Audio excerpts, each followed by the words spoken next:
Muy buenos días a todos, bienvenidos a una nueva edición de FinoSummit Webinar.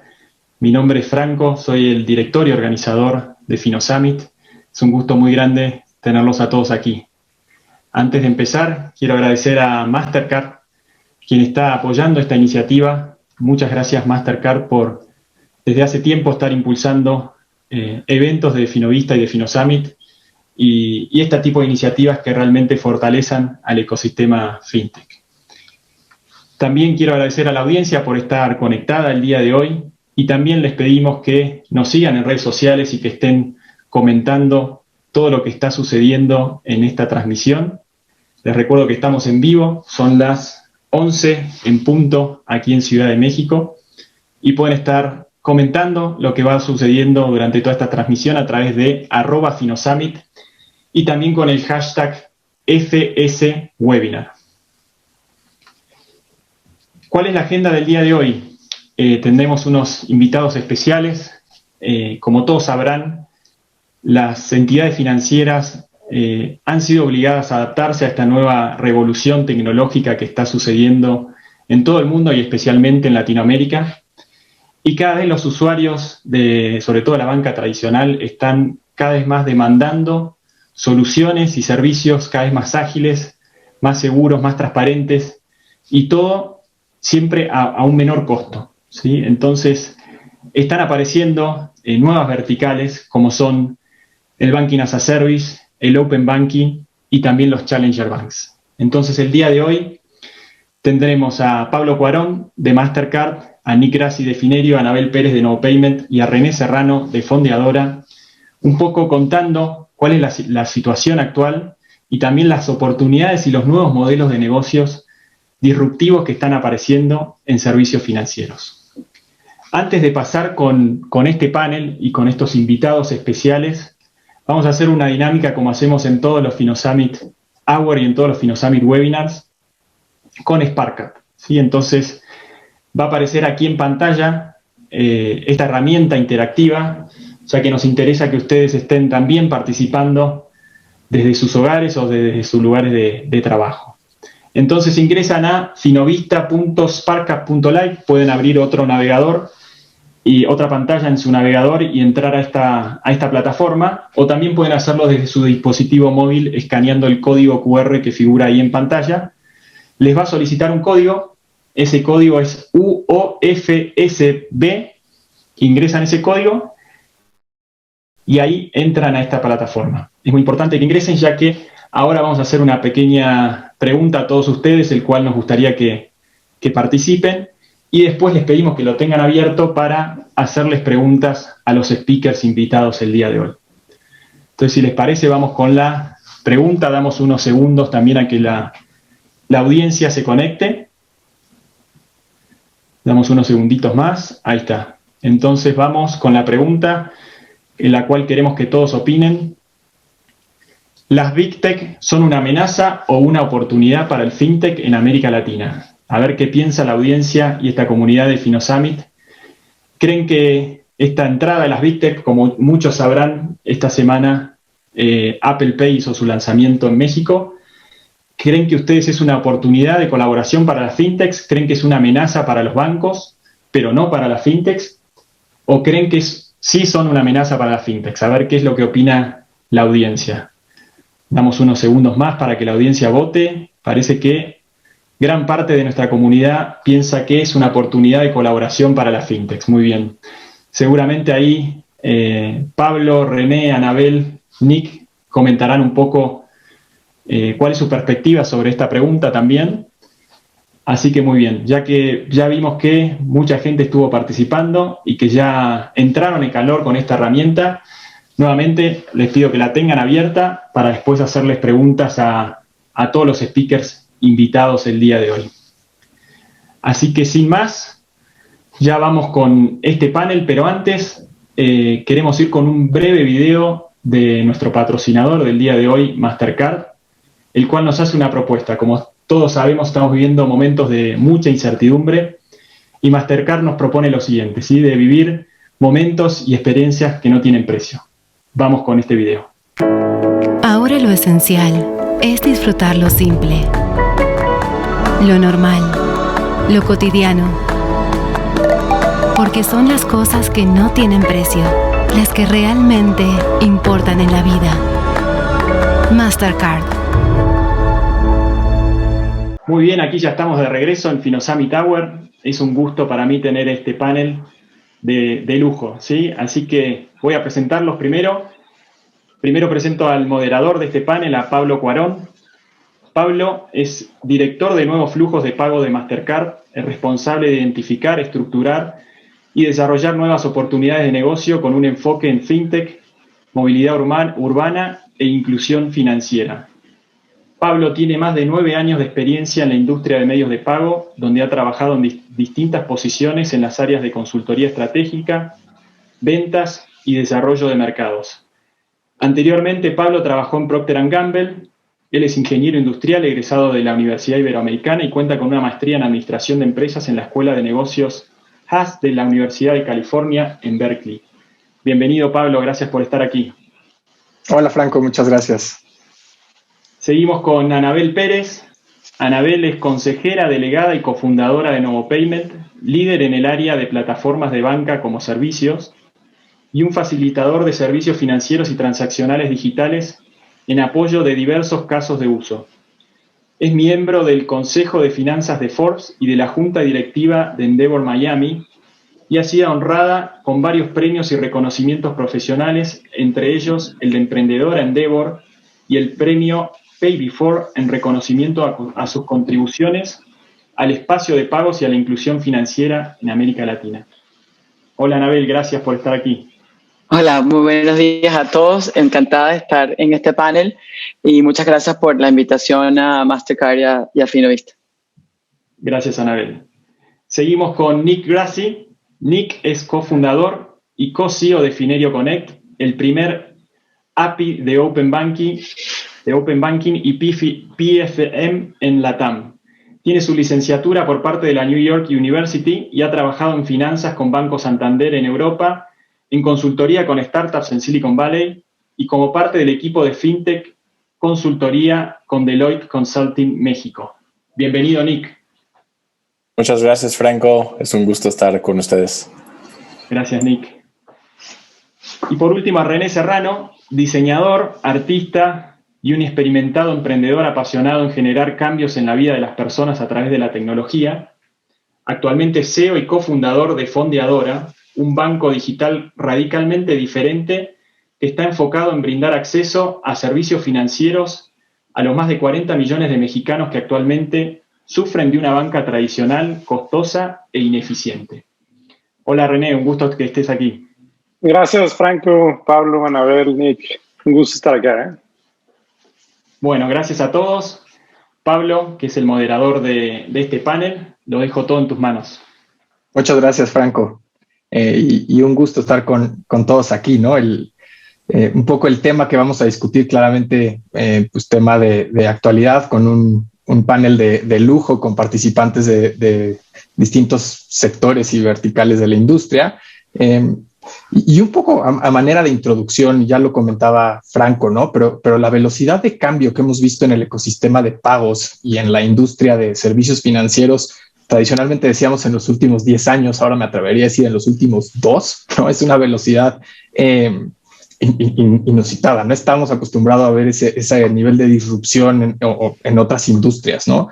La demanda que hay por soluciones y servicios ágiles, seguros, transparentes, flexibles, va en aumento y podríamos decir que se ha acelerado mucho pues, con la necesidad de restablecer y de mantener la salud pública y en línea a eso, pues de reducir el uso de efectivo como una solución y como un medio de pago, ¿no?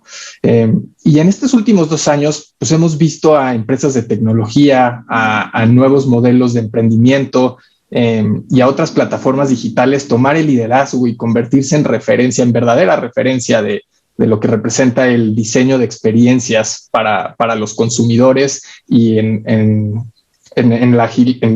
dar agilidad al proceso de transformación digital de muchos participantes de la economía en la región, en el mundo y en México, ¿no? Y esto pues representa un parteaguas. Tradicionalmente los servicios de pago, las soluciones y servicios financieros eran actividades que asociábamos directamente al sector bancario. Y lo que hemos visto pues, en los últimos años y de forma muy acentuada a través de la pandemia en el último año es que el liderazgo en todo este proceso de transformación lo están tomando entidades principalmente no bancarias, ¿no? Y me atrevería a decir dentro de ese contexto fintechs. Y es dentro de este contexto que me gustaría y que abro la conversación hoy con ustedes, ¿no? Fintech es un concepto pues, que si bien no es nuevo, sí se ha ido sofisticando, ¿no? Tradicionalmente, por lo menos en México, conocimos tal vez el concepto de fintech a través de la cara que daban los challenger banks y nuevos modelos retadores a la banca, pero el ecosistema se ha ido sofisticando. Y aunque hoy tal vez el término a veces se usa de forma intercambiable, es una realidad que vemos una serie de modelos y de jugadores distintos que caen dentro de este paraguas y que van conformando y liderando el desarrollo del ecosistema. Y eso es lo que queremos representar en esta sesión y para lo que pues, tendemos este panel de lujo, ¿no? Entonces, tres de los actores que vemos como críticos en la construcción y el desarrollo del ecosistema en el mediano plazo, pues son los participantes en el espacio de Open Banking, de bancos retadores, Challenger Banks, y las plataformas que ofrecen servicios y habilitación de tecnología bajo modelos as a service, ¿no? Entonces, creo que vale la pena, a manera de introducción, y otra vez, ¿no? Dado que ahora se usan los términos tanto de forma intercambiable, pues empezar a escuchar un poquito de ustedes cómo perciben estos modelos y qué son, ¿no? Hay definiciones regulatorias, definiciones comerciales, definiciones técnicas, pero nos gustaría escuchar de ustedes, los expertos, cómo definen estos modelos que hoy representan, ¿no? Entonces, tal vez, Anabel, podemos empezar contigo. ¿Qué es el Banking as a Service? ¿Qué son los habilitadores de tecnología bajo un modelo as a service? Sí, muy bien. Yo creo que el contexto que acabas de plantear es extremadamente atractivo y podemos quedarnos aquí horas en su desarrollo de elaboración. Pero es importante para todos la definición de lo que es un fintech, porque un fintech no es otra cosa que cualquier entidad que con el uso de la tecnología renueva o entra por primera vez en la prestación de servicios financieros, pagos y otros servicios accesorios en el mundo de inversiones, seguros, etc. Y estas entidades nacen a consecuencia de poder atender problemas no resueltos por las entidades tradicionales, que se han visto recientemente mucho más motivadas, como todos saben, a también adoptar tecnologías emergentes para rediseñar flujos y procesos preexistentes. Y ahí es donde el proceso de innovación se hace cada día más rico y se hace cada día más fácil de adoptar, porque uno puede innovar en etapas y en virtud de todas las nuevas tecnologías que existen, mobile, cloud, geolocalización, biometrics, todos esos son ingredientes que son esenciales hoy para poder reconstruir esos flujos de procesos de servicios financieros y pagos. Y ahí es donde entra en juego las plataformas de Banking as a Service, porque nuestro rol es básicamente entregar un conjunto de APIs para cubrir y articular esos flujos de procesos de forma tal que se puedan construir experiencias de usuario muy ricas, que los bancos y las fintechs, los merchants y los adquirentes se adueñen de resolver los problemas y en virtud de la modularización de los servicios puedan ir progresivamente construyendo esos flujos críticos y puedan ir entregando esas nuevas experiencias de usuario, no solamente con la necesidad que se tiene hoy, sino con la necesidad que está en constante evolución.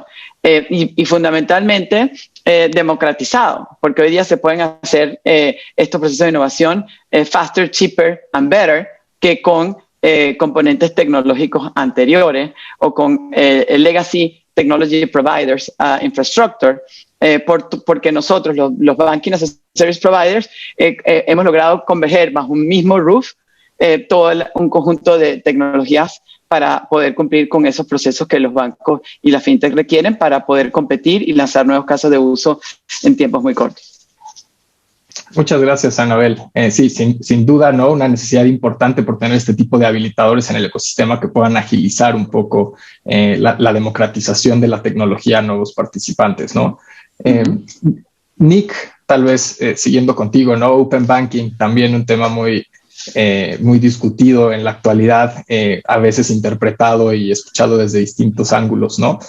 ¿Qué es para ti qué es el Open Banking, ¿no? ¿Cómo ves y cómo lo ves tú en México? Sí, bueno, dando un poquito de contexto a esta discusión, creo que es importante pues destacar que esto no es algo que nació ayer, aunque parezca a veces que pues la conversación le ha llevado a que sea algo muy reciente, pero realmente nosotros llevamos ya casi 4 años haciendo Open Banking en México. Es algo que, bueno, nacimos con esta idea de básicamente unir la data de cuentas bancarias en un solo lugar para dar un mejor seguimiento a los gastos financieros de las personas en particulares. El Open Banking en su esencia es la filosofía de que pues, tú como un consumidor debes de poder compartir tus datos financieros, si sea con una entidad financiera, si sea con un asesor financiero, con un robo-advisor, con cualquier tipo de institución, digamos, fintech o tradicional, para mejorar tus servicios, para mejorar las condiciones de crédito, las condiciones de inversiones, la asesoría en sí de tus finanzas personales y tu planeación. Y nace alrededor de eso, o sea, nace alrededor de la idea de que pues los datos son del usuario, ¿no? O sea, al final de cuentas los datos que tú generas, que vas, por ejemplo, no sé, vas navegando en Google, pues tú dejas un trail de información, pero eso no tiene mucho sentido compartir, ¿no? Porque pues es algo que a lo mejor no te va a beneficiar en ningún sentido, pero no necesariamente aplica lo mismo con tus datos financieros, porque tus datos financieros, aunque son sensibles y todo, pues en los manos correctos pueden ser utilizados a tu favor, pueden ser utilizados de una forma mucho más favorable para conseguir una hipoteca o un préstamo o lo que sea, pero la idea nace un poco hace décadas, pero bueno, poco a poco va desarrollando en México en particular, y creo que es algo pues súper importante para el futuro de las finanzas y los próximos 10 años, ¿no? En el mundo de finanzas. Sí, totalmente de acuerdo, ¿no? Más que una tendencia, una tecnología y una capacidad de explotación y de uso de data de forma productiva sumamente interesante. Y René, un poco te dejaba a ti en tercer lugar en esta conversación porque creo que los Challenger Banks han sido un poco la cara del fintech hacia el consumidor, ¿no? Entonces, apalancando o aliándose, trabajando con jugadores pues, como las plataformas de Banking as a Service, apalancando tecnologías y desarrollos en línea de Open Banking ahora en los últimos años hacia adelante, el Challenger Bank es el que se ha posicionado en la cara del consumidor. ¿Qué son los Challenger Banks? ¿Cuál es su modelo? ¿Qué es lo que buscan resolver? Sí, totalmente. Nosotros somos la cara, ¿no? A veces a veces demasiado, estamos en el spotlight demasiado expuestos, ¿no? Y cuando todo sale mal, no necesariamente por nuestra culpa, pues terminamos siendo los que damos la cara. Pero sí, literalmente un Challenger Bank es un modelo de institución financiera que desafía directamente a la banca tradicional. ¿Cómo la desafía? Pues desde ofrecer productos y servicios mucho más ágiles, rápidos, modernos. Yo lo resumiría como servicios más humanos, ¿no? Nosotros en Fondeadora intentamos todos los días crear esa experiencia pensando siempre en quién la va a utilizar. Versus la banca tradicional que desarrolla y diseña sus productos y servicios pensando en la utilidad, ¿no? De ese trimestre. Entonces esa es la gran diferencia y lo que está proponiendo este nuevo modelo de banca y de prestación de servicios financieros totalmente adaptados a la nueva era, ¿no? Y siguiendo, ¿no? Retomando un poco tal vez la pregunta que hacía Franco al principio, hablaba, por ejemplo, de la introducción de Apple Pay y era interesante ver la respuesta, ¿no? En general, la gente percibía que esto representaba una oportunidad de colaboración, ¿no? Para las fintech dentro del ecosistema con las big tech, ¿no? La colaboración es sin duda un tema relevante y me atrevería a decir indispensable para el desarrollo del del ecosistema. Son los modelos colaborativos los que van a permitir un poco abrir la entrada a nuevos jugadores y después darles cabida, ¿no? Anabel, ¿podrías tú platicarnos? Ya describías el modelo de Banking as a Service, pero creo que es un modelo que ejemplifica muy bien la necesidad de colaboración, ¿no? Ayuda a democratizar la entrada y da agilidad tanto a nuevos jugadores como a jugadores que buscan reinventarse sin tener que desarrollar todo desde cero. ¿Cómo percibes tú la relevancia de la colaboración en los modelos de Banking as a Service? Nosotros consideramos, y es parte de nuestros fundamentos de nuestra Value Proposition, están basados en colaboración. ¿Por qué? Porque colaboración requiere 3 cosas. Requiere, primero, confianza. Segundo, tener la habilidad del proceso colaborativo de intercambiar data, que es implícito en los procesos de Banking as a Service y Open Banking. Y por último, que haya la oportunidad de crear nuevo valor incremental para las partes. Si esos 3 elementos coinciden en un grado más que el otro, es la fórmula perfecta para que se creen nuevos use cases y nuevos engagement model, que es la base que explicaba hace unos instantes René.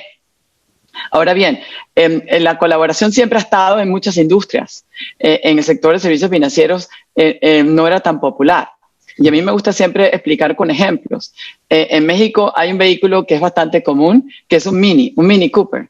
Cualquiera que compre un Mini Cooper sabe que el diseño es inglés, que el motor es alemán y que la caja es japonesa. Bueno, y es tremendo vehículo. Es portátil, entra en todos lados, todo el mundo le encanta y le da alegría a quien se monta y lo maneja. Lo mismo es un Challenger Bag. Un Challenger Bag, en las características que explicaba René, la gente le encanta usarlo porque le da una experiencia de usuario más alegre, más appealing, y para que ese banco pueda expresarse y cumplir su promesa de valor, va a tener que sustentar su tecnología o ensamblar su tech stack con los mejores componentes que encuentra en el mercado. Y ahí es donde están ocurriendo hoy día muchas evidencias de lo que llamamos nosotros en Novopayment modular banking, que es que con la base de una licencia o con la base de un modelo de servicio y de contrato con los clientes, cualquier banco, bien sea un incumbent o un challenger o un nuevo participante, sea un merchant, pueda empezar a armar su tech stack, pero siempre, a nuestro juicio, controlando su UX UI, controlando su diseño de producto, identificando siempre la mejor fórmula de engagement y su mejor estrategia de go-to-market y confiando en actores que puedan complementar ese tech stack como columna vertebral y que puedan posteriormente, over time, ir agregando nuevos productos y servicios conforme vayan obteniendo respuestas del mercado. A mí me gustaría agregar y aprovechar también como un modelo de colaboración lo que hace hoy día entidades en el sector de agregación de data. Si ustedes hoy día van a aplicar un préstamo, lo primero que le pide a un banco es tráeme 3 estados de cuenta de todos tus bancos, tráeme las tarjetas de crédito de todos los bancos, tráeme 3 facturas de servicios públicos, dime el título. O sea, lo que se hace hoy día es agregar data para enriquecer experiencias de usuario y para hacer más inteligentes los procesos de onboarding y los procesos de toma de decisiones y de riesgo. Y ahí es donde la combinación de Banking as a Service y Open Banking va a permitir, es la fórmula para poder construir estas nuevas experiencias y estas expansión pues, de ofertas tanto de incumbents como de disruptors. De acuerdo, y no resalto, me gustaba mucho, hablabas como 3 pilares de la colaboración: la confianza, la generación y el uso de la data y la creación de valor incremental, ¿no? Entonces me gustaría seguir sobre el tema de la data, que creo que es un tema pues muy relevante, ¿no? Y el valor de la data siempre ha estado ahí, pero se ha revalorizado un poco la capacidad de manipularla para informar decisiones de forma correcta, ¿no? Y esa capacidad de manipular grandes volúmenes de data con impacto a nivel individual, pues creo que es un poco uno de los pilares de los principios del Open Banking, ¿no? Y que además pues, permite a nuevos jugadores llegar a nuevos segmentos que tradicionalmente no podían alcanzar, pero con una oferta personalizada para el consumidor, ¿no? Entonces, Nick, ¿cómo ves tú el Open Banking como una tecnología de democratización y de acceso a los servicios financieros? ¿Y cómo la ves en el contexto mexicano? Ya describías que es, pero creo que, ¿no? Y retomando el tema de confianza, ¿no? La percepción y la confianza que hay en las instituciones para manejar la data, pues es un tema también muy cultural, ¿no? Hemos visto las super apps proliferar en Asia, pues bajo un principio total de confianza y de compartir data personal. ¿Cómo lo ves en México, no? Sí, pues sí, pues es un tema con enorme potencial, obviamente, a nivel de pues inclusión financiera, a nivel de la democratización, justamente el empoderamiento del usuario final, del consumidor final. Y sí, bueno, justo antes tocando un poquito de base en los pilares, creo que también es súper importante tener otros jugadores como Novo Payment en el ecosistema, porque permite justamente a una banca tradicional incluso pues empezar a ofrecer estos servicios un poco más modulares, ¿no? Porque si operamos nosotros como un middle layer encima de un core muy viejo, a veces pues no funciona, ¿no? Entonces, de hecho, es una de nuestras ventajas, por ejemplo, a nivel de implementación de cualquier módulo con un banco, podemos acceder a los datos nosotros mismos sin meternos al core, porque, bueno, no fueron diseñados justamente para esta época de las finanzas, ¿no? Pero a nivel de pues uso, creo que el caso más común que estamos viendo obviamente es crédito, es el otorgamiento de crédito, es credit scoring alternativo, es especialmente en este ambiente, ¿no? O sea, de COVID, porque pues cada vez es un poco más inestable. Las economías, de hecho en toda Latinoamérica, está siendo bastante afectado por el COVID. Entonces, pues tener esta certidumbre, tener esta actualidad de los datos es muy importante. No es solo pues, que tengas datos, sino qué tan recientes son. Además, sabemos que el fraude aquí es un problema muy grande, entonces es mucho menos propenso a fraude. O sea, por ejemplo, lo que mencionó Anabel, ¿no? De pedir varios estados de cuentas y varios tipos de información, pues eso se puede, es muy apto a fraude porque el PDF pues no es algo que no se puede cambiar, es algo que se puede cambiar bastante fácil. Entonces, es directamente de la base de datos, estos datos, entonces no es algo que puede ser apto a fraude. Y pues al final de cuentas eso es el número uno caso. Pero pues como mencioné antes, también nacimos en nuestro ADN con esta idea de pues mejorar las finanzas de las personas. Entonces estamos viendo muchos casos de eso y qué bueno. O sea, la verdad, yo siendo extranjero un poquito cuando llegué aquí, me puso en shock un poquito la cultura de la quincena, de gastar todo el dinero en cuanto te lo recibiste. Entonces, qué bueno que también podemos empoderar este tipo de herramientas para poder suavecer un poquito los gastos, planear un poquito más, hacer cambios de proveedores a lo mejor a un proveedor que es más eficiente, más económico. Todo ese tipo de cosas. Entonces, creo que tienen un enorme potencial. A nivel local, cultural, es algo que la confianza siempre es un reto aquí. Y es algo que espero que con estas leyes de Open Banking se va a empezar a poner un poco más a la luz de las personas, se va a poner un poco más algo normal, como, no sé, pagar con tu tarjeta, o sea, que literalmente nada más estás, pues, como un e-commerce, ¿no? O sea, estamos viendo los cambios ahí, creo que también vamos a ver los cambios hacia el Open Banking. Y incluso ojalá que pues, podamos llegar a un punto en donde estamos empezando a tokenizar estos accesos para que sean renovables, para que incluso no hay que dar los datos, los logins y los passwords como tal. Es una evolución, pero definitivo es muy importante al inicio establecer un sistema muy seguro, establecer pues, relaciones con los mejores clientes y instruccionarlos un poco. Y creo que ahí es donde nuestros 4 años de experiencia en el mercado, tocando a usuarios finales, es muy útil porque hemos visto maneras de asegurar a los usuarios finales de que sus datos son seguros, de que pues, vale la pena compartirlo, vas a recibir algo a cambio. Los mensajes que manejamos son muy importantes en este sentido.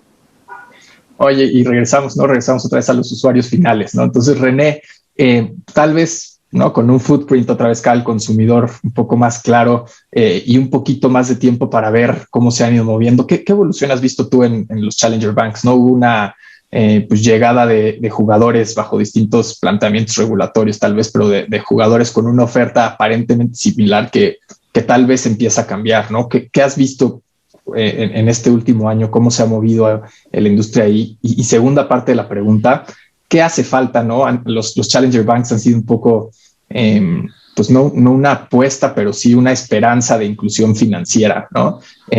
¿Cómo los ves hoy cara a esa expectativa y qué haría falta para seguir llegando a segmentos todavía más grandes de la población? Sí, esa pregunta es clave, ¿no? Hablando de los competidores, sí, como que hubo un frenesí el último año de jugadores que están intentando crear nuevas experiencias en cuanto a servicios financieros, y eso es súper positivo, porque habla de la necesidad de raíz. El mexicano promedio, estoy hablando de más del 40% de la población, no tiene acceso a un servicio financiero. Y el restante, los que sí tienen acceso, que igual son millones de mexicanos, tienen servicios financieros de muy baja calidad, que no están realmente pensados en mejorar su calidad de vida. Entonces, por eso surgen estas alternativas que yo celebro muchísimo. La verdad es que nos conocemos todos. Están entrando jugadores muy grandes también, empresas extranjeras que ven esta oportunidad de hacer algo, ¿no? en México por esta necesidad, y eso hace que evolucionen las empresas que existen. Sin duda, sin competidores, Fondeadora hoy sería una peor empresa. Entonces elevan el nivel de los servicios que ofrecen. Entonces esto es muy positivo. Lo que va a empezar a pasar es que se vienen consolidaciones importantes, se van a crear grupos un poco más grandes, va a haber más colaboración, como decía Anabel, Nick, entre entidades, y esto es otra vez muy positivo porque se fortalece la propuesta de valor. Y la otra parte de la pregunta, creo que el papel que está jugando esta banca retadora, estos Challenger Banks, para poder democratizar el acceso a servicios financieros, pues es clave. Tan solo en la pandemia, la adopción de estos modelos pues se triplicó. Pues claro, porque la banca tradicional no podía dar servicios porque su modelo está basado en las sucursales físicas. Entonces, al no poder tener acceso a ellas, pues simplemente no podías mover muchas veces tu dinero. Entonces, estas soluciones digitales vinieron a resolver esa problemática y va en ascenso. No sé si sabían, pero la competencia real, al menos desde mi punto de vista, es el efectivo, el uso de efectivo. En México, 8 de cada 10 pagos o transacciones son en efectivo, y con todo lo que esto significa, ¿no? Entonces, ahí está el problema que tenemos que atacar o que intentar acelerar para la adopción de modelos digitales, ¿no? Esa es nuestra obsesión, al menos desde nuestra trinchera, poder mejorar la calidad de la vida de las personas y que puedan tener una vida mucho más digital en términos financieros, porque es mucho mejor, ¿no?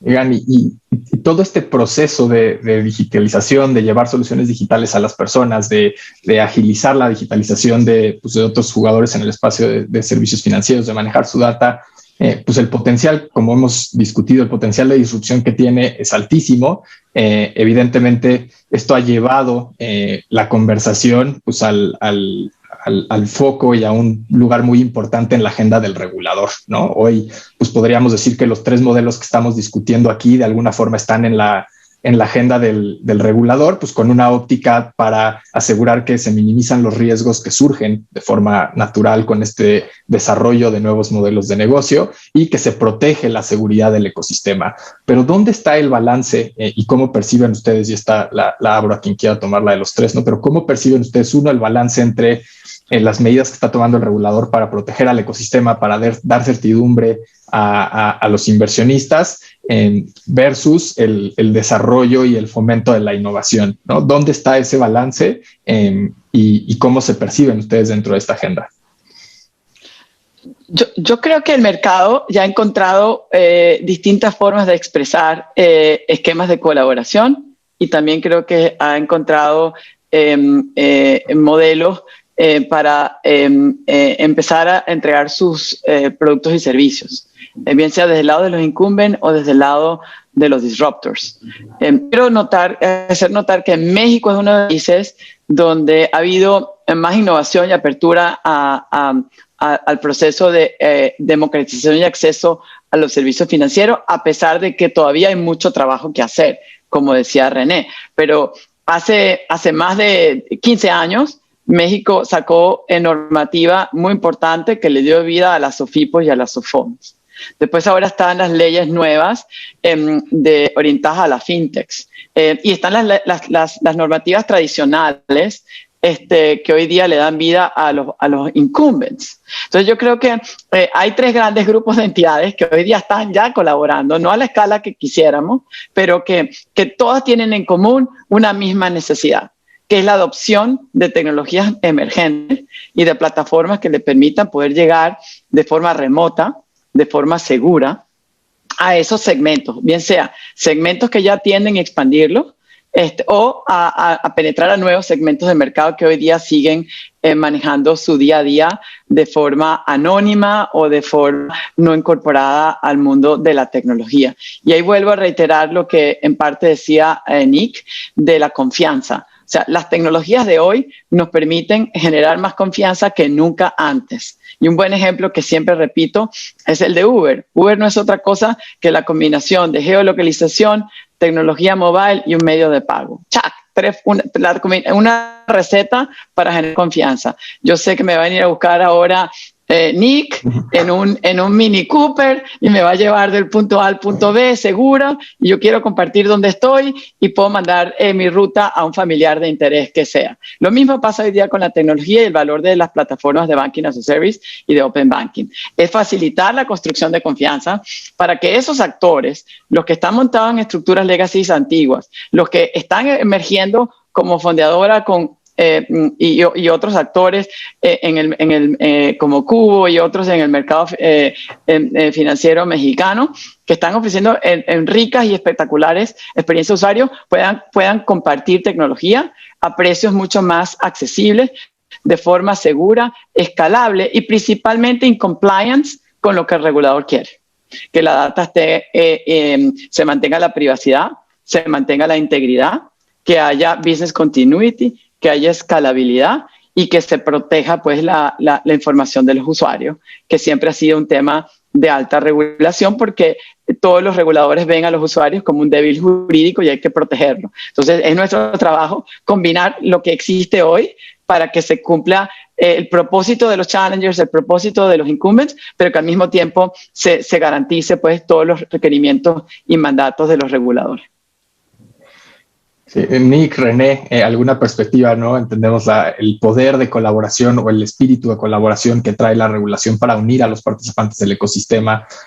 ¿Alguna perspectiva distinta sobre los posibles retos que esto puede traer a entidades que están escalando o sobre su percepción general de estos procesos de regulación? Creo que sí, totalmente. O sea, sí estamos muy adelantados y muy avanzados en teoría. Hace falta que la práctica para los reguladores sea mucho más ágil, porque si tú lanzas una convocatoria para poder regular ciertas actividades, pero te tardas 2 años en regularlos, esos 2 años son críticos para empresas chiquitas y se pueden morir en el intento nada más de la regulación. Entonces creo que es súper positivo.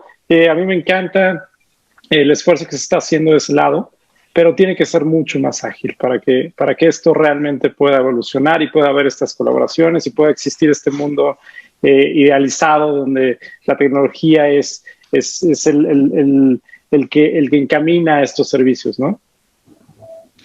De acuerdo. Sí, totalmente, nada más dando un poco de apoyo a lo que dice René. Creo que en el caso de Open Banking, pues se emitió regulaciones hace 2 años los primeros leyes, pero no han salido los secundarios. Entonces, sí, o sea, esos 2 años, la verdad es que no hemos tenido tanto luz a qué se está planteando. Creo que se puede manejar de una forma un poco más eficiente, un poco más transparente y un poco más ágil. Eso sería como sobre todo lo que creo que nos falta. O sea, y también tocando otro punto que tocó René, o sea, una cosa es teoría, o sea, una cosa es la ley en teoría de que, pues todos los bancos van a tener APIs muy bonitos y van a funcionar muy bien y van a traer todos los datos, pero en otra realidad es que, pues, probablemente no va a pasar así, o sea, no va a haber de día a noche APIs que comparten todo, porque estas instituciones traen décadas de un modelo cerrado, o sea, está en su ADN ser cerrado, entonces no van a abrir de día a noche, aunque tú les obligas, pues o sea, qué nivel de servicio va a haber, qué nivel de apertura va a haber, qué nivel de uptime, qué tipo de cuentas. Entonces, creo que ahí la teoría y la práctica siempre son distintas cosas. Entonces, hay que haber backups, hay que haber soluciones de todo tipo, hay que haber terceros que ayudan a estos bancos o a fintechs si no funcionan los APIs oficiales, por ejemplo. Entonces, creo que ahí tocamos puntos que a lo mejor son importantes para considerar cuando estamos implementando las leyes, y creo que es importante involucrar todas las voces de fintechs, de inversionistas, de usuarios, de consumidores, y eso es, creo que lo que estaba faltando un poco, como ver las voces de todos y que todos sean escuchados en la formación de estas leyes. Oye, y aprovechando que ya estás un poco en la etapa del wishlist, ¿no? De cómo te gustaría ver las cosas hacia adelante, Nick. Para cerrar y antes de pasar a la etapa de abrir las preguntas a la audiencia, 15 segundos, ¿no? ¿Cómo les gustaría ver a ustedes? ¿Qué les gustaría ver del ecosistema fintech de aquí a 10 años, ¿no? Sabemos que 10 años en el mundo fintech es como pensar a 100 años en otros temas, ¿no? Pero ¿qué les gustaría ver en 15 segundos? ¿Cómo les gustaría ver el ecosistema en 5 o en 10 años, ¿no? René, ahora sí que empezamos por ti. Yo creo que muy rápido, ya no van a existir bancos tradicionales, los bancos más grandes van a ser bancos totalmente digitales y que tienen muy poco tiempo de existir, y va a ser una economía totalmente digitalizada y me encantaría decir que no centralizada, ¿no? De acuerdo. Anabel. Yo diría que sorprendentemente vamos a ver un crossover en la entrega de servicios financieros.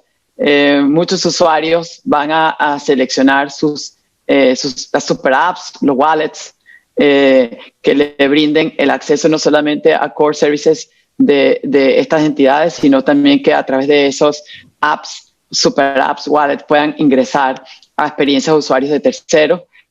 Vamos a ver esas experiencias totalmente construidas sobre modelos de modular banking and payment, donde va a haber mucho más seguridad. Esa seguridad, tecnologías como la de tokenización de credenciales o tokenización de identidad, va a permitir mayor intercambio de pagos, mayor intercambio de datos, mayor aumento en el flujo de las transacciones, y en consecuencia vamos a ver una mayor inclusión tecnológica, una mayor inclusión financiera, y vamos a tener mucho más informado a la comunidad de reguladores. Por eso creo que estos espacios son muy buenos, no solamente para quienes estamos hoy predicando y construyendo, sino también para aquellos que están pensando en el futuro, entiendan que es el consumidor quien escoge cómo, cuándo y a dónde y a qué precio. Y a eso nos debemos todos. Nick, ¿cómo se ve el ecosistema fintech en 5 o en 10 años? Bueno, yo tuve un profesor que siempre decía que pues los Estados Unidos está impulsado por la cultura del Wild West, y creo que estamos en el Wild West ahorita de un poco de fintech, de las finanzas. Estamos en una etapa súper, revolucionario en el límite de lo que estamos viviendo.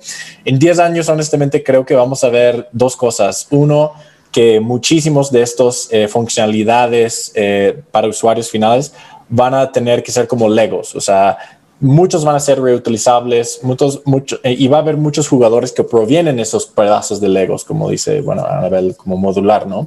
Entonces, mucho desde Personal Finance Management, Open Banking, Core Banking Services, mini accounts, o sea, todo va a ser hecho por varios proveedores. Y dos, creo que vamos a ver un cambio de mentalidad cerrada, datos cerrados, a una mentalidad un poco más abierto, en donde todos van a tener que compartir datos, colaborar por necesidad de vivir, porque va a haber tantas ofertas en el mercado que vamos a tener que especializar en lo que hacemos cada uno. Y eso va a llevar a cabo mucho mayor servicios para el usuario final y para los consumidores finales. Bueno, pues lo bueno es que esto queda grabado, entonces ya le pedimos a Finovista que nos invite en 5 o 10 años a revisitar estos últimos 3 minutos de la conversación y ver dónde estamos parados, ¿no? Pero sin duda un futuro que nos entusiasma a todos, y con esa visión me quedo y regresamos con Franco para poder tomar algunas preguntas de la audiencia. Franco, si cumplimos la promesa, por lo menos el 90%, vuélvenos a invitar. Sí, claro, quedó todo, como dijo Pablo, está todo grabado. Te las prometo. Muy bien, entonces ahora seguimos con las preguntas del público. Queremos conocer qué dudas tienen. La verdad que estuvo espectacular este panel y seguramente habrá muchas dudas. Creo que toda la audiencia de innovadores financieros que tenemos se está llevando buenos aprendizajes, buenos insights de todos ustedes y seguramente algunos tendrán algunas dudas. Entonces ahí ya abrimos nuevamente nuestra plataforma de SparkUp, ¿sí? Como les habíamos recordado, deben entrar a finovista.sparkup.live, ahí ingresan el código UOFSB y ahí ya pueden hacerles preguntas a Anabel, a Nick, a René, a Pablo. Si pueden, lo ideal es poner el nombre en principio y así sabemos a quién va dirigida la pregunta y si no, bueno, vemos quién la puede responder de acuerdo a su expertise. Entonces vamos si quieres, con Anabel, ahí que está clara. Anabel, ¿qué hacer para que más mujeres participen en FinTech? Que den un paso adelante. Eso es lo único que necesitan. Que den un paso adelante, que identifiquen un problema a resolver, que contribuyan con sus ideas, que si no las aceptan, insistan y que no se venzan hasta que logren que sus ideas se concreten. That's it. Es ya solo voluntad. No hace falta más nada. Ustedes para ser un emprendedor, el primer recurso es uno mismo. Si uno se utiliza a sí mismo como un buen recurso de cambio y de innovación, es suficiente. No importa si es hombre o mujer. Muy bien. Gracias, Anabel. La verdad que ahora viene el Día de la Mujer. Importante tu reflexión. Bueno, ahí hay una pregunta que es un poco para todos. ¿Cuánto influye la aceptación de pagos con tarjetas adquirente para realmente digitalizar e involucrar a la población? Yo creo que por ahí, Pablo, tú podrías responderla, ¿no? Sí, seguro. Los ecosistemas de pago siempre son ecosistemas de dos lados, ¿no? Y son mercados que se construyen de dos lados. En el caso de tarjetas específicamente, pues habla de la emisión y de la adquirencia, ¿no? Entonces, y muchas veces se entra en la historia del huevo y la gallina, ¿no? Uno va incentivando el otro. Entonces, short answer, el ecosistema adquirente es crítico para el crecimiento y la adopción desde la óptica de emisión y de digitalización de medios de pago. Conversación interesante y no foco de este tema. Adquirencia específica de tarjetas, empieza a haber mucho más canales, ¿no? Ya no pensamos solo en la terminal en el mundo físico para hacer un pago con la tarjeta. Evidentemente la digitalización pues abre la conversación y entonces hablamos de mobile, hablamos de web, hablamos de otro tipo de jugadores que no son los adquirentes tradicionales, hablamos de los modelos de Uber, de Card on File, como hablaba Anabel, donde la experiencia de pago es totalmente transparente, evidentemente construida dentro de los mismos rieles, y hablamos de una serie de tecnologías de habilitación de pagos que empiezan a ir más allá de los rieles de tarjeta, ¿no? Entonces, siempre se tiene que cuidar ese balance en la ecuación de tener los dos lados, ¿no? De emisión en caso de tarjetas de aceptación, pero el ecosistema está sofisticándose y esa conversación se vuelve mucho más amplia. Exacto. Genial. Bueno, aquí una pregunta, yo creo que para Anabel o también Nick. ¿El Banking as a Service no está contemplado en la regulación fintech mexicana? ¿Cuál consideran el mayor impacto en esto? Yo diría que sí está implícito, porque el regulador mexicano participa en procesos de notificación y de autorización cuando una entidad financiera regulada adopta una tecnología para la habilitación de un producto o servicio. Dependiendo de dónde está la data, el regulador le pide una notificación o una autorización.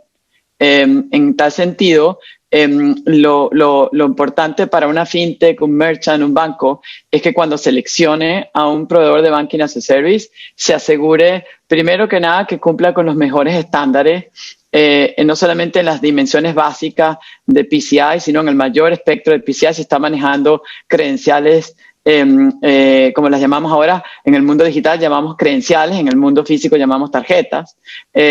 También que cumpla con SOC 1, SOC 2, que tenga un mínimo de la serie 27000, que una vez más asegure a nivel de ISO 27000 integridad de la data, protección de la data, escalabilidad, business continuity, disaster recovery. Entonces, esos son componentes importantes que si un proveedor no lo tiene, no puede llamarse Banking as a Service y no está preparado para atender a servicios financieros en México.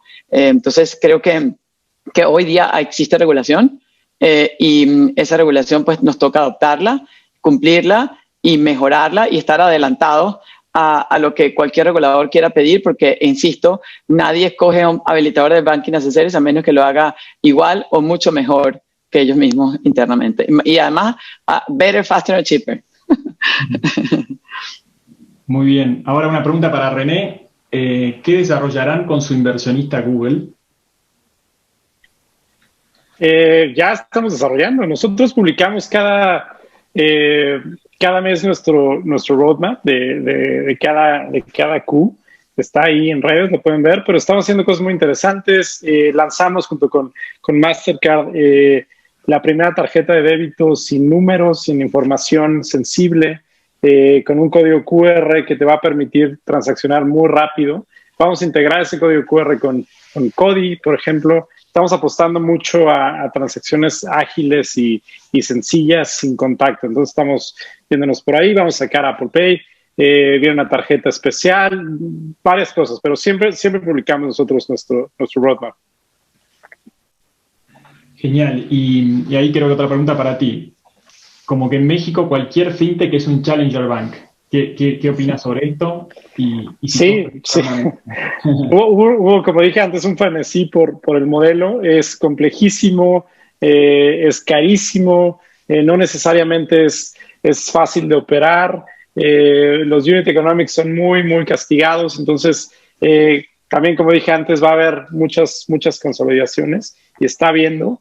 Y se van a quedar unas pocas que realmente puedan sostener una operación como un challenger bank, ¿no? Porque también hay una carga regulatoria que ya hemos hablado antes muy, muy fuerte que no es fácil de mantener, ¿no?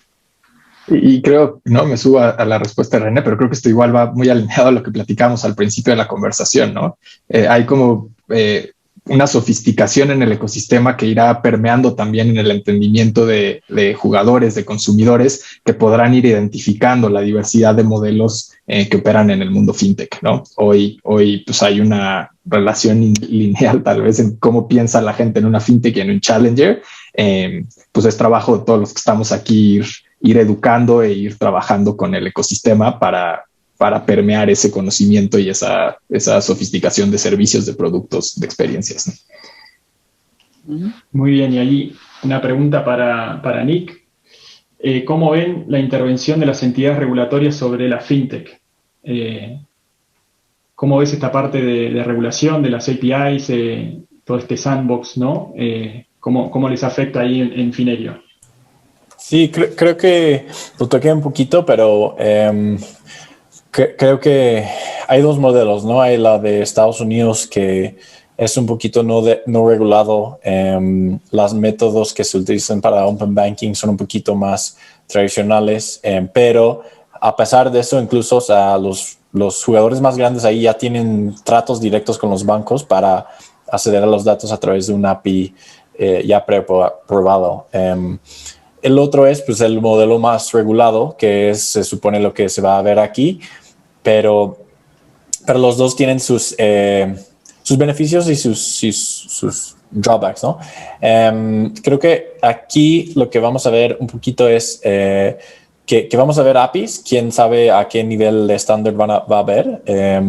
Yo, en mi experiencia de lo que he oído de Europa y eso, creo que pues no fueron a nivel, ningún banco cumplió con el deadline, no había ni uno, que luego tampoco eran tan consistentes, pero vamos a ver si poco a poco podemos ir avanzándolos para que sean mejores. Nosotros actualmente pues utilizamos algunos APIs oficiales donde están disponibles. Donde no están disponibles pues utilizamos pues nuestro propio sistema para conectarnos a los bancos, y creo que va a seguir así, va a seguir una mezcla de APIs oficiales y de APIs internos de los bancos, de los cuales pues podemos colocarnos. Va a seguir así como una mezcla. Y lo que sea mejor, lo que trae la más información con más consistencia, va a ser lo que se utiliza en el ecosistema. Así ha pasado en Europa y creo que así va a pasar aquí también. Muy bien, gracias, Nicky. Hablando ahí de colaboración, Pablo, hay una pregunta para ti. Si tengo una fintech y quiero colaborar con Mastercard, ¿cómo hacer? Escríbanos, ¿no? Con muchísimo gusto. Al final dejamos nuestros datos y les dejo mi correo. Escríbanos, platicamos. Perfecto. Y creo que la primera pregunta, que está un poco más arriba, que es para René, si ya se va a terminar el plástico, ¿no? Con todas estas nuevas tecnologías que están apareciendo, como pagos QR, pagos con el celular. ¿Qué opinas sobre eso? Yo creo que es una tendencia. Llevamos casi, creo que, ¿cuántos años llevamos usando plásticos como medio de pago? Creo que ya van como 50 años, ¿no? Entonces, hay algo interesante en el plástico, como que te genera pertenencia, te da cierto orgullo ser parte de las, en su momento, las pocas personas que podían tenerlo. Y ahora, si tiene un diseño interesante, si es de metal, como que te da cierto orgullo todavía sacarla en la mesa, en la cena, con tus amigos, con tu novia. Sigue siendo un elemento importante, pero más como de pertenencia y como de branding, más allá de la funcionalidad, ¿no? Porque pues, tenemos Apple Pay, tenemos código QR. Nosotros estamos apostando justo a ambas, ¿no? Tener las soluciones totalmente digitales, tarjetas virtuales, código QR, etcétera, más una tarjeta increíble que te haga sentir bien cuando la sacas, ¿no? Yo creo que va a seguir siendo importante tener ambas.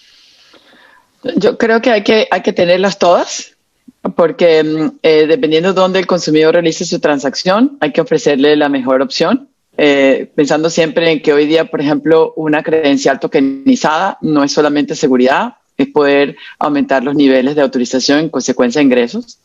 Lo mismo tiempo, si tengo una tarjeta, la tarjeta pueda hacer pagos por proximidad, o pueda tener ya un chip que ya todo el mundo lo tiene, o pueda yo desde mi wallet o mi interfaz poder también pagar por proximidad, o poder incorporar un PIN, lo que se llama hoy PIN on Glass y Tap on Phone. Entonces, nosotros, por ejemplo, en Novo Payment tenemos todas las tecnologías para que los bancos en la fintech simplemente escojan qué experiencia de usuario quieren hacer, y nosotros les entregamos los APIs para que pueda no solamente diferenciarse, sino al mismo tiempo ofrecerle al consumidor que realice el proceso de compra o de originación de un P2P o P2M, lo haga con el método de preferencia y al mejor precio y de forma más segura. Muy bien, gracias Anabel, gracias René, gracias Nick, gracias Pablo. Se nos terminó el tiempo, siguen entrando algunas preguntas, pero estamos comprometidos con nuestra audiencia en hacer transmisiones de 1 hora, y ya justo casi son las 12 aquí en Ciudad de México y estamos terminando. Así que muchas gracias a todos, felicidades por sus proyectos, gracias por compartir estos comentarios, estos conocimientos. La verdad que reconozco que los conozco a todos desde hace un tiempo, y agradecemos esa humildad también para sumarse a estas iniciativas que tanto se necesitan hoy en estos tiempos de mucha incertidumbre, ¿sí? Así que muchas gracias, y seguimos en contacto para otros eventos y otras iniciativas. Ojalá nos podamos ver dentro de poco en algún evento de FinOps Summit. Gracias a ustedes, un gusto, y saludos a la audiencia. Muchas gracias. Gracias a todos. Muchas gracias a todos. Un abrazo por allá. Además, a la audiencia que sigue aquí conectada, los invitamos a la próxima edición de Finosami Tower. Va a ser el Día de la Mujer, el 8 de marzo, y ahí vamos a tener a 3 invitadas especiales, a Cristina Junqueira, fundadora de Nubank, a Laura Cruz, Country Manager de Mastercard, y también a Irene Arias Hoffman, CEO del BitLab. Así que no se pierdan esa sesión. Recuerden, Finosami Tower a las 11 de Ciudad de México, el próximo 8 de marzo. Y sin más, me despido de todos ustedes. Gracias nuevamente a Mastercard por impulsar este tipo de iniciativas, estos webinars que tan bien hacen a la comunidad de innovadores financieros que sigue a Finosummit. Y gracias por promover este tipo de paneles y este tipo de conversaciones. Así que sin más, nos vemos el próximo 8 de marzo. Síganos en redes sociales a través de @Finosummit. Ahí vamos a estar publicando todas las iniciativas que hacemos desde Finosummit. Síganos ahí, y si quieren contactar también a los ponentes del día de hoy, ahí también publicamos sus cuentas de Twitter para que los sigan y también estén al tanto de todas sus novedades. Sin más, muchas gracias a todos por conectarse. Nos vemos en el próximo Café de Finosummit Webinar. Hasta luego.